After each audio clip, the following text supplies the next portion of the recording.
വരദാനങ്ങൾ ഏഴും നീ ഞങ്ങൾ കേൾക്കണമേ. വിശ്വാസത്തിൻ കാറ്റായി നീ ഞങ്ങളിൽ വീശണമേ. വരദാനങ്ങൾ ഏഴും നീ ഞങ്ങൾ കേൾക്കണമേ. വിശ്വാസത്തിൻ കാറ്റായി നീ ഞങ്ങളിൽ വീശണമേ. ദൈവമഹത്വം ദർശിക്കാൻ കൃപ നീ നൽകണമേ. ആത്മാവേ നീ വാഴണമേ പരിശുദ്ധാത്മാവേ. ദൈവമഹത്വം ദർശിക്കാൻ കൃപ നീ നൽകണമേ. ആത്മാവേ നീ വാഴണമേ പരിശുദ്ധാത്മാവേ. പരിശുദ്ധാത്മാവേ പറന്നിറങ്ങണമേ. വരദാനങ്ങളുമായി വന്നു നിറയണമേ. പരിശുദ്ധാത്മാവേ പറന്നിറങ്ങണമേ. വരദാനങ്ങളുമായി വന്നു നിറയണമേ. പൗലോസ്ലീഹ തിമോഥെയോസിനെതിരെ 2-ാമത്തെ ലേഖനത്തിൽ പൗലോസ്ലീഹ തന്നെ കുറിച്ച് പറയുന്ന ഒരു വചനമുണ്ട്. നമുക്ക് ശ്രദ്ധാപൂർവം കേൾക്കാം. ഈ കാരണത്താലാണ് പറഞ്ഞേ, ഈ കാരണത്താലാണ് ഞാനിപ്പോൾ ഇവയെല്ലാം സഹിക്കുന്നത്. ഈ കാരണത്താലാണ് ഞാനിപ്പോൾ ഇവയെല്ലാം സഹിക്കുന്നത്. ഞാൻ അതിൽ ലജ്ജിക്കുന്നില്ല. ഞാൻ അതിൽ ലജ്ജിക്കുന്നില്ല. എന്തെന്നാൽ ആരിലാണ് ഞാൻ വിശ്വാസം അർപ്പിച്ചിരിക്കുന്നതെന്ന് എനിക്കറിയാം. എന്നെ ഭരമേൽപ്പിച്ചിരിക്കുന്നവ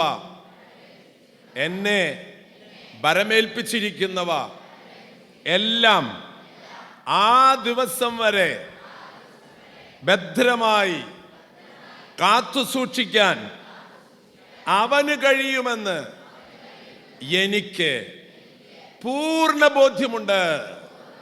കരമേർത്തി ഹല്ലേലൂയ, ഹല്ലേലൂയ, ഹല്ലേലൂയ. സഹോദരങ്ങളെ, ഇത് പൗലോസ്ലീഹ സ്വന്തം ജീവിതത്തെക്കുറിച്ച് പറഞ്ഞ എഴുത്താണ്. എനിക്ക് പൂർണ്ണ ബോധ്യമുണ്ട്. ഈ ധ്യാനം കഴിയുമ്പോൾ നിങ്ങൾ പറയേണ്ടതാണ്, എനിക്ക് പൂർണ്ണ ബോധ്യമുണ്ട്. ആ ദിവസം വരെ ഭദ്രമായി കാത്തു സൂക്ഷിക്കുവാൻ അവന് കഴിയുമെന്ന് എനിക്ക് പൂർണ്ണ ബോധ്യമുണ്ട്. പ്രിയമുള്ള സഹോദരങ്ങളെ, കാരണമില്ലാതെ ഒന്നും സംഭവിക്കുന്നില്ല. എല്ലാത്തിനും ഒരു കാരണമുണ്ട്. ദാ പൗലോസ്ലീഹ പറയുന്നു, ഈ കാരണത്താലാണ് ഞാൻ ഇവയെല്ലാം സഹിക്കുന്നത്. ഈ കാരണത്താലാണ് ഞാൻ ഇവയെല്ലാം സഹിക്കുന്നത്. പലപ്പോഴും നമ്മുടെ ജീവിതത്തിൽ എന്താ ദൈവമേ എനിക്കിങ്ങനെ സഹിക്കേണ്ടവര് അങ്ങനെ ചോദിച്ചണ്ട. ഞാൻ എന്ത് തെറ്റ് ചെയ്തിട്ടാണ് ദൈവമേ എന്ന് ചോദിക്കുന്നവരോടൊക്കെ നേരെ എൻ്റെ പിന്നിലേക്കുള്ള കുരിശിലേക്ക് നോക്ക്. കർത്താവിനോട് ചോദിക്ക്, നീ എന്ത് തെറ്റ് ചെയ്തിട്ടാ കുരിശിൽ കിടക്കണേ? വല്ല തെറ്റും ചെയ്തണ്ട? ഇല്ല. പ്രിയമുള്ളവരെ, ക്രിസ്തുവിനെ പ്രതി പീഡ സഹിക്കുന്നതിൽ ഞാൻ നിങ്ങളെ ഓർത്ത് സന്തോഷിക്കുന്നു എന്നാണ് പൗലോസ്ലീഹ പറയുക. ക്രിസ്തുവിനെ പ്രതി നിങ്ങൾ പീഡ സഹിക്കുന്നതിൽ ഞാൻ സന്തോഷിക്കുന്നു. ക്രിസ്തുവിനെ പ്രതിയിട്ട ഇന്ന് റാണി മരിയ ക്രിസ്തുവിനെ പ്രതി പീഡ സഹിച്ചതിൽ, മരിച്ചതിൽ ഞാനും നിങ്ങളും സന്തോഷിക്കുന്നു. പൗലോസ്ലീഹ പറഞ്ഞു, എന്നെ കടലിലേക്ക് എടുത്ത് എറിഞ്ഞിട്ടുണ്ട്, എന്നെ നഗ്നനാക്കിയിട്ടുണ്ട്, എന്നെ അടിച്ചിട്ടുണ്ട്, എന്നെ തൊഴിച്ചിട്ടുണ്ട്. ഞാൻ അതിലെല്ലാം ക്രിസ്തുവിനെ പ്രതി അഭിമാനം കൊള്ളുന്നു. കരമുയർത്തി ഹല്ലേലൂയ, ഹല്ലേലൂയ, ഹല്ലേലൂയ. പ്രിയമുള്ളവരെ, ബോധ്യമാണ് നമുക്കുണ്ടാകേണ്ടത്. നമുക്ക് രോഗങ്ങൾ വന്നോട്ടെ, നമ്മളെ മറ്റുള്ളവർ തെറ്റിദ്ധരിച്ചോട്ടെ, നമ്മുടെ ജീവിതത്തിൽ പരാജയങ്ങൾ ഉണ്ടായിക്കോട്ടെ, നമുക്ക് വേണ്ടത് അവന് കഴിയും. ആ ദിവസം വരെ എന്നെ കാത്തു സംരക്ഷിക്കുവാൻ അവന് കഴിയും എന്ന പൂർണ്ണ ബോധ്യമുണ്ട്. ഈ ബോധ്യമാണ് പ്രിയമുള്ളവരെ 12 സ്ലീഹന്മാർക്ക് ഈശോ പകർന്നു കൊടുത്തത്. നിങ്ങളെന്നാ ആലോചിക്കുകയും, എവിടെയാണ് കുരിശില് കർത്താവ് മരിച്ചത്? എവിടെയാ? ജെറൂസലമിലെ ഗാഗുൽത്തായില് അല്ലേ? അവിടെ നിന്ന് ഈ 12 ശിഷ്യന്മാര് ഏത് ഫ്ലൈറ്റിലാണ് കൊടുങ്ങല്ലൂർ വന്ന്? എമിറേറ്റ്സിലാ? Jet airways? Qatar airways? ഏത് ഫ്ലൈറ്റിൽ വന്നേ? ഏത് കപ്പലിലാണ് വന്നേ? മാതാപിതാക്കളെ, അവന് കഴിയുമെന്ന് പൂർണ്ണ ബോധ്യമുണ്ട്. ലോകത്തിന്റെ നാനാ ദിക്കുകളിലേക്ക് നിങ്ങൾ പോകുവിൻ. അപ്പോ ബുക്ക് ചെയ്തിട്ടുണ്ടാ? അവിടെ ഹോട്ടൽ ബുക്ക് ചെയ്തിട്ടുണ്ടാ? ഏത് ഫ്ലൈറ്റിലാണ് പോണ്ടേ? എങ്ങനെ വന്നു? തോമാസ് ലീഹ ഈ ഭാരതത്തിൽ കൊടുങ്ങല്ലൂരിൽ എങ്ങനെ വന്നു? ശക്തനായവൻ വലിയ കാര്യങ്ങൾ നടത്തിത്തരും. കരമേർത്തി ഹല്ലേലൂയ, ഹല്ലേലൂയ, ഹല്ലേലൂയ. സഹോദരങ്ങളെ, നിങ്ങൾക്ക് ജീവിതത്തിൽ പലതും കഴിയുന്നില്ലെങ്കിൽ അതിന്റെ കാരണം നിങ്ങൾ നിങ്ങളിൽ തന്നെ ആശ്രയിക്കുന്നത് കൊണ്ടാണ്. നിങ്ങളുടെ കഴിവ്, നിങ്ങളുടെ മിടുക്ക്, നിങ്ങളുടെ സമ്പത്ത്, ഇതൊക്കെ നിങ്ങൾ ആശ്രയിക്കുന്നു. ഇതൊക്കെ നിന്റെ വിട്ടുപോകും. പറഞ്ഞില്ലേ സഭാപ്രസംഗകൻ, നിങ്ങളുടെ സങ്കീർണ പ്രശ്നങ്ങൾക്ക് കാരണം നിങ്ങളുടെ തന്നെ സൃഷ്ടിയാണ്. ഒരു ചെറുപ്പക്കാരൻ ഒരു ഗുരുവിൻ്റെ അടുത്ത് വന്നിട്ട് പറഞ്ഞു, എനിക്കൊരു സമാധാനമില്ല, എനിക്കൊരു സന്തോഷമില്ല, എന്തെങ്കിലും ഒരു മാർഗം പറഞ്ഞതാടോ സന്തോഷവും സമാധാനം ഉണ്ടാവാൻ. അപ്പൊ ആ ഗുരു പറഞ്ഞു, അതിനൊരു മാർഗമുള്ളോ? അത് പറഞ്ഞതായോ? അത് എന്താ സന്തോഷം എന്താ കാര്യം പറഞ്ഞതായോ എന്ന് പറഞ്ഞു. അതിൻ്റെ ഒറ്റ കാര്യം വേണം. എന്താണ്? ഞാൻ ചാവണം. അയ്യോ, നിങ്ങളൊന്നും ചാവാൻ നിൽക്കണ്ട, എനിക്ക് സന്തോഷം കിട്ടാൻ വേണ്ടി താനെന്തിനാ ചാവണേ? എടോ ഞാൻ ചാവണെന്ന്. അയ്യോ, നിങ്ങൾ ചാവണ്ട. എടോ ഞാൻ ചാവണമെന്നല്ല, നിന്റെ ഉള്ളിലൊരു ഞാനുണ്ട്, അത് ചാവണമെന്ന്. മനസ്സിലായി കാണില്ല? നമ്മുടെ ഉള്ളിൽ ഒരു ഞാനുണ്ട്. ഏത്? നമ്മുടെ ഉള്ളിൽ ആരുണ്ട്? ഒരു ഞാനുണ്ട്. ഇതെനിക്ക് മനസ്സിലായതുണ്ടല്ല. പാലക്കാട് ഒരു ജാൻപിയം പോയപ്പോൾ വിചാരിച്ചും പറഞ്ഞു, അച്ഛനൊരു വീട് വരെ ഒന്ന് പോകണം. എന്തേ? ആ വീട്ടിൽ അപ്പനും മോനായിട്ട് ചെറിയൊരു പ്രശ്നമുണ്ട്. അതിന് അച്ഛനോ വന്നത് മനസ്സിലാണ്. അല്ല ഞാനിപ്പോൾ എന്ത് ചെയ്യണം? അല്ല അച്ഛനോ വന്നത് സംസാരിക്കാൻ. അങ്ങനെ ഞാൻ വീട്ടിൽ ചെന്നു. അമ്മയുണ്ട്, അപ്പനുണ്ട്, മോനുണ്ട്. ചോദിച്ചാൽ എന്താ പ്രശ്നം? ചെക്കനിപ്പോൾ 10ാം ക്ലാസ് കഴിഞ്ഞിട്ടുള്ളൂ. പ്രശ്നം എന്താ ഉണ്ടായെന്ന് വെച്ച് കഴിഞ്ഞാൽ, ഈ അപ്പന് പറമ്പുണ്ട്, തെങ്ങുണ്ട്, കവുങ്ങുണ്ട്, വാഴയുണ്ട്, ഇതൊക്കെ നനയ്ക്കുന്നതും ഈ കാര്യങ്ങൾ പറമ്പൊക്കെ നോക്കുന്നത് ഈ അപ്പനാ. ഈ അപ്പൻ ഈ കുട്ടി സന്ധ്യാസമയമായി പ്രാർത്ഥന കഴിഞ്ഞ് ചോറിനാൻ വന്നിരിക്കും. അപ്പം അമ്മ ചോറ് വിളമ്പി എടുക്കും, സാമ്പാർ ഒഴിക്കും. അത് കുഴച്ചിട്ട് വായലിക്കീന് എടുക്കാൻ നിൽക്കുമ്പോൾ അപ്പൻ അപ്പുറത്തിരിപ്പുണ്ട്. അപ്പൻ നോക്കിയിട്ട്, നീ എന്താ ഉണ്ടാക്കിയത്? ഞാനെന്താ ഉണ്ടാക്കിയത്? നീ എന്താ ഉണ്ടാക്കിയത്? ഞാനെന്താ ഉണ്ടാക്കിയത്? അപ്പോൾ കുട്ടി ഇങ്ങനെ പിടിക്കും. പിന്നെ ഉരുട്ടി രണ്ടാമത്, നീ എന്താ ഉണ്ടാക്കിയത്? ഞാനെന്താ ഉണ്ടാക്കിയത്? നീ എന്താ ഉണ്ടാക്കിയത്? ഞാനെന്താ ഉണ്ടാക്കിയത്? 3-4 പ്രാവശ്യം കഴിഞ്ഞപ്പോൾ അമ്മ പറഞ്ഞു, ആ കുട്ടി ചോറുണ്ടേ. ആ കുട്ടി പറഞ്ഞു, നീ എന്താ ഉണ്ടാക്കിയത്? ഞാനെന്താ ഉണ്ടാക്കിയത്? ഞാനെന്താ ഉണ്ടാക്കിയത്? കുറെ നേരം കഴിഞ്ഞപ്പോൾ ഈ ചെക്കൻ എഴുന്നിട്ട് കസേര എടുത്തിട്ടുണ്ട്. ഒന്നും ഞാൻ തരുത്, ഞാൻ ഉണ്ടാക്കിയിട്ടില്ല. അപ്പൊ ഞാൻ എന്താ വേണ്ട? ഞാൻ 10ാം ക്ലാസ് കഴിഞ്ഞിട്ടുള്ളൂ. ഞാൻ എന്താ ഉണ്ടാക്കിയത്? ഞാൻ എന്താ ഉണ്ടാക്കിയത്? ഞാൻ എന്തുണ്ടാക്കാനാ? ഞാൻ എന്നോട് നാട് വിട്ടാ പോവാം, വല്ലതും ഉണ്ടാക്കിയിട്ട് വരാം.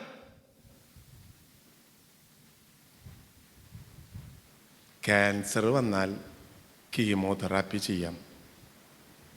കിഡ്നിക്ക് അസുഖം വന്നാൽ ഡയാലിസിസ് ചെയ്യാം. ഇയാളുടെ പേര് അന്തോണിയേട്ടൻ എന്നാണ്. ഈ അന്തോണിയേട്ടൻ്റെ അസുഖം വന്നാൽ മരുന്ന് കണ്ടുപിടിച്ചിട്ടില്ല. ഇയാളുടെ അസുഖത്തിൻ്റെ പേരെന്താ? ഞാൻ എന്താ ഉണ്ടാക്കിയത്? ഞാൻ എന്താ ഉണ്ടാക്കിയത്? ഏതാ അസുഖം? അസുഖത്തിൻ്റെ പേര് പറഞ്ഞേ. എന്താന്ന്? ഞാൻ എന്താ ഉണ്ടാക്കിയത്? ഞാൻ എന്താ ഉണ്ടാക്കിയത്? ഭയങ്കര അസുഖത്. ഞാൻ ആലോചിച്ചു, തമ്പുരാന് താൻ ഉണ്ടാക്കിയതാണ്, താൻ എന്തിനിങ്ങനെ. അവൻ കുട്ടി പറഞ്ഞത്, എൻ്റെ അച്ഛോ ഞാൻ ഉണ്ടാക്കിയിട്ടില്ല, അപ്പം ഞാൻ എന്താ വേണ്ടേ? ഇതീ എപ്പോൾ കണ്ടു നീ എന്താ ഉണ്ടാക്കിയത്, ഞാൻ എന്താ ഉണ്ടാക്കിയത്, ഞാൻ എന്താ ഉണ്ടാക്കിയത്. ഇതാ പറഞ്ഞത്. ഈ ഇടവകയിലെ ആർക്കും ഈ അസുഖം വരാണ്ടിരിക്കാൻ വേണ്ടി ഞാൻ പ്രാർത്ഥിക്കുകയാണ്. എന്താ അസുഖത്തിൻ്റെ പേര്? പിള്ളേരത് പിടിച്ചു വെച്ചിട്ടുണ്ട് കേട്ടോ. ഏത് ഞാൻ എന്താ ഉണ്ടാക്കിയത്, ഞാൻ എന്താ ഉണ്ടാക്കിയത്. സത്യമായിട്ട് ഇതല്ലേ, ഇതാണ് ഏറ്റവും വലിയ അസുഖം, മാരകമായ അസുഖമാണ്. ഞാൻ ചോദിക്കട്ടെ, നിനക്കുണ്ടാക്കാൻ ദൈവം കഴിവ് തന്നു, നീ കഷ്ടപ്പെട്ട് ഉണ്ടാക്കി, അതിനെന്ത് നീ ഇങ്ങനെ പറഞ്ഞുകൊണ്ടിരിക്കുന്നത്? ഭയങ്കര അസുഖമാണ്. ഇന്ന് വരെ മെഡിസിനിൽ ഇങ്ങനെ ഒരു മരുന്നിന് കണ്ടുപിടിച്ചിട്ടില്ല. ഈ അസുഖം വന്നാൽ പെട്ടു. ഈ അസുഖം നിങ്ങളുടെ ഇടവകയിൽ ആർക്കെങ്കിലും ഉണ്ടോ, വീട്ടിലുണ്ടോ? ചില കള്ള ചിരിക്കുന്നുണ്ട്. എനിക്ക് ചിരിക്കണ്ട, എന്താ അർത്ഥത്താണെന്ന് എനിക്കറിയില്ല. സഹോദരങ്ങളെ, വരാണ്ടിരിക്കട്ടെ ആർക്കും. അസുഖത്തിൻ്റെ പേരെന്താ?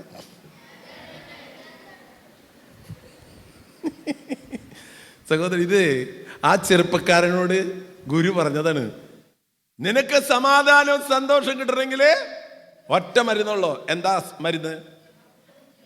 ഞാൻ ചാവണം. ഏതായി ഞാൻ? ആ ഞാനാണ് ഈ പറഞ്ഞത്. ഞാൻ ഉണ്ടാക്കി.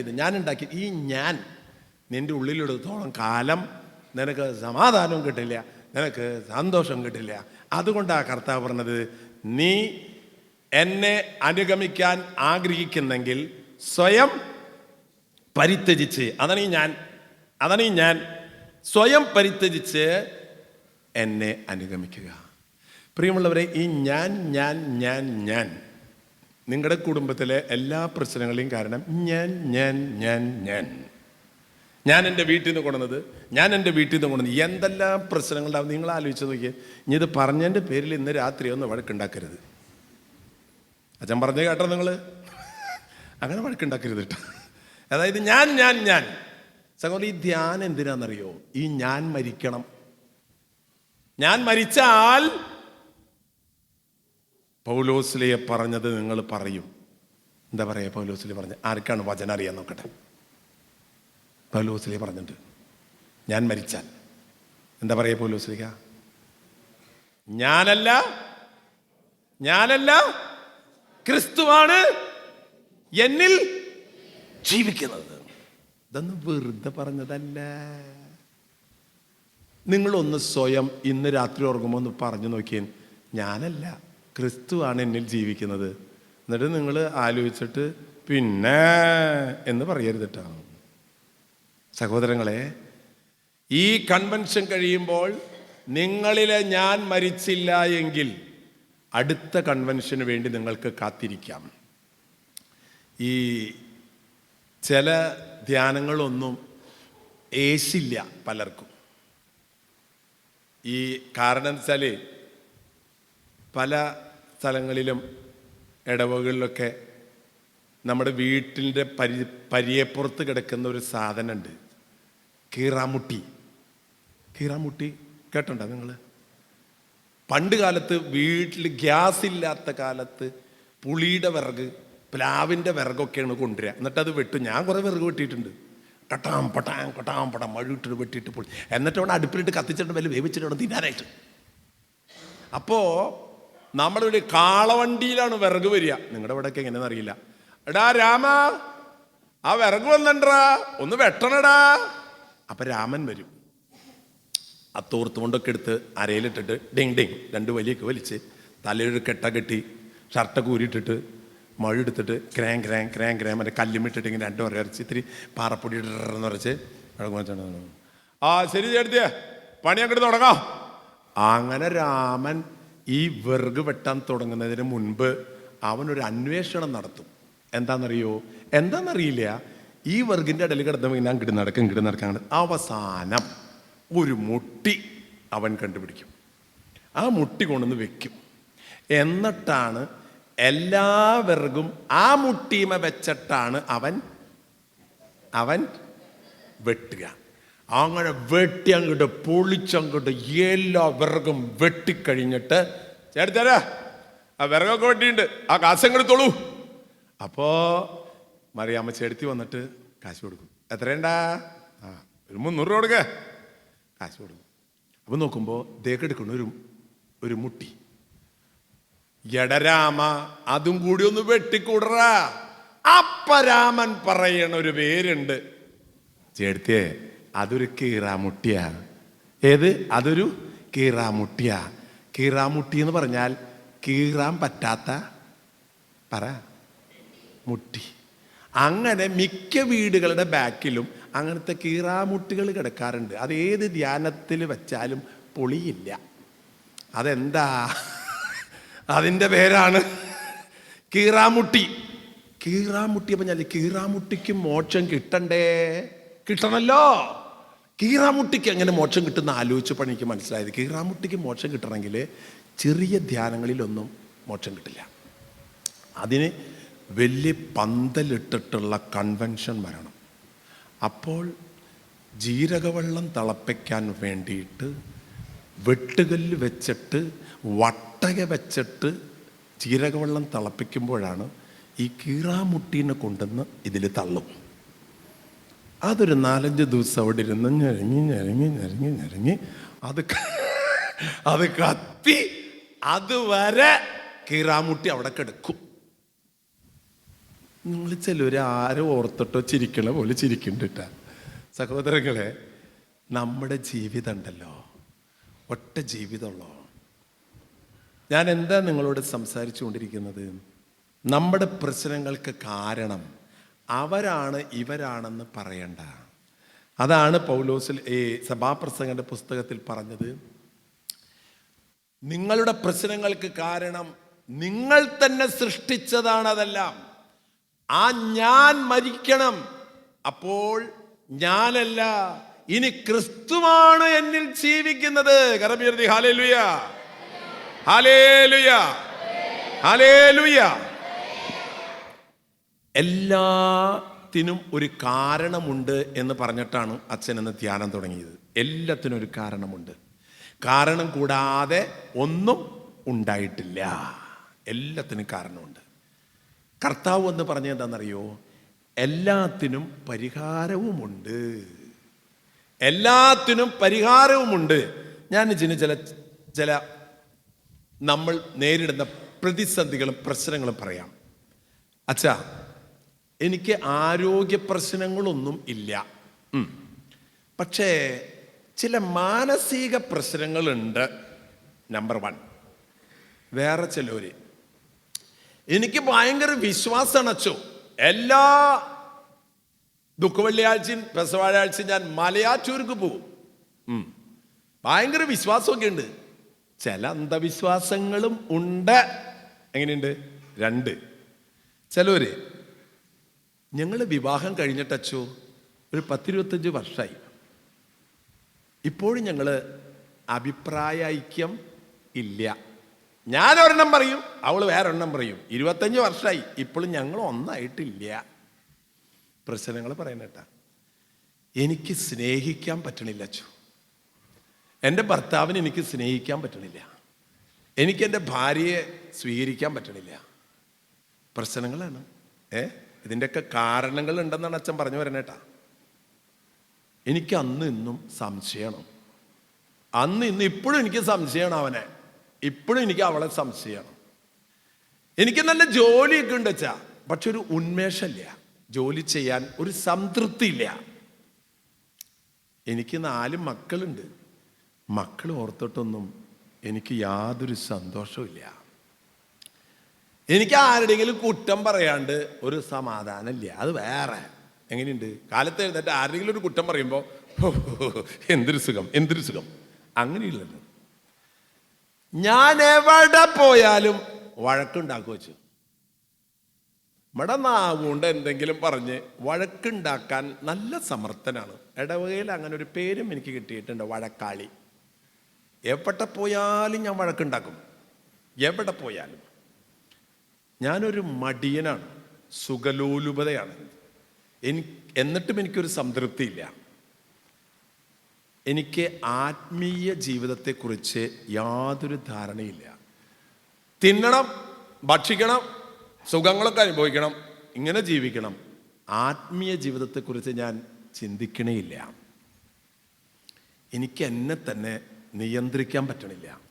ഞാൻ ജഡിക സുഖങ്ങളുടെ ഒരു അടിമയാണ്. ഈ ശരീരം അതിൻ്റെ സുഖമാണ് 24 മണിക്കൂറും എൻ്റെ മനസ്സിൽ. നിസ്സാര കാര്യം ഉണ്ടായാൽ മതി, ഞാൻ വഴക്കുണ്ടാക്കും വീട്ടിൽ. നിസ്സാര കാര്യം ഉണ്ടായാൽ എനിക്കെപ്പോഴും പേടിയാ, എല്ലാവരും പേടിയാ. എനിക്കൊരു ആത്മധൈര്യമില്ല. എല്ലാത്തിനും ഒരു കാരണമുണ്ട്. ഇതാണ് പറഞ്ഞുകൊണ്ടിരിക്കണ കേട്ടാ. എന്നെ ചതിച്ചവരോട് ഇപ്പോഴും എൻ്റെ മനസ്സിലെ പ്രതികാരം ഇങ്ങനെ നിൽക്കുക. ധ്യാനമൊക്കെ കൂടെ അവിടെ വന്നിരിക്കുന്നുണ്ട്, പക്ഷെ എൻ്റെ മനസ്സിൽ പ്രതികാരം ഇങ്ങനെ നിൽക്കുക. മരണം എന്ന് കേൾക്കുമ്പോൾ എനിക്ക് ഭയങ്കര പേടിയാ. മരിച്ചാലോ മരിച്ചാലോ എന്ന് പലപ്പോഴും ഞാൻ ചിന്തിക്കും. പണത്തിനോട് എനിക്ക് അമിതമായ ആവേശമാണ്. പണം എന്ന് കണ്ടു കഴിഞ്ഞാൽ എല്ലാം മറക്കും. എനിക്ക് ആരെയും അംഗീകരിക്കാൻ പറ്റില്ല. ഒരൊറ്റ ആളെ ഞാൻ അംഗീകരിക്കില്ല. ഞാൻ മാത്രം ശരി, ബാക്കി എല്ലാവരും തെറ്റ്. എനിക്ക് രോഗങ്ങളുണ്ട്. രോഗങ്ങൾ എന്നെ അലട്ടിക്കൊണ്ടിരിക്കുകയാണ്. അതിന് ഉൾക്കൊള്ളാൻ എനിക്ക് പറ്റണില്ല. പ്രിയമുള്ളവരെ, എന്തുകൊണ്ടാണ് ഇതെല്ലാം നമ്മുടെ ജീവിതത്തിൽ കടന്നുകൂടിയത്? ദൈവം മനുഷ്യനെ സൃഷ്ടിച്ചപ്പോൾ അവന് മരണമില്ല. അവൻ അനശ്വരനായിട്ടാണ് സൃഷ്ടിക്കപ്പെട്ടത്. പാപത്തോടുകൂടെ മരണം അവൻ്റെ ജീവിതത്തിൽ വന്നു. കണ്ണുനീരുണ്ടായിരുന്നില്ല, ചതിയുണ്ടായിരുന്നില്ല, വക്രതകളുണ്ടായിരുന്നില്ല, സ്വാർത്ഥതയുണ്ടായിരുന്നില്ല, അസൂയ ഉണ്ടായിരുന്നില്ല. പാപത്തോടുകൂടെ ഇതെല്ലാം അവൻ്റെ ജീവിതത്തിലേക്ക് കടന്നു കയറി.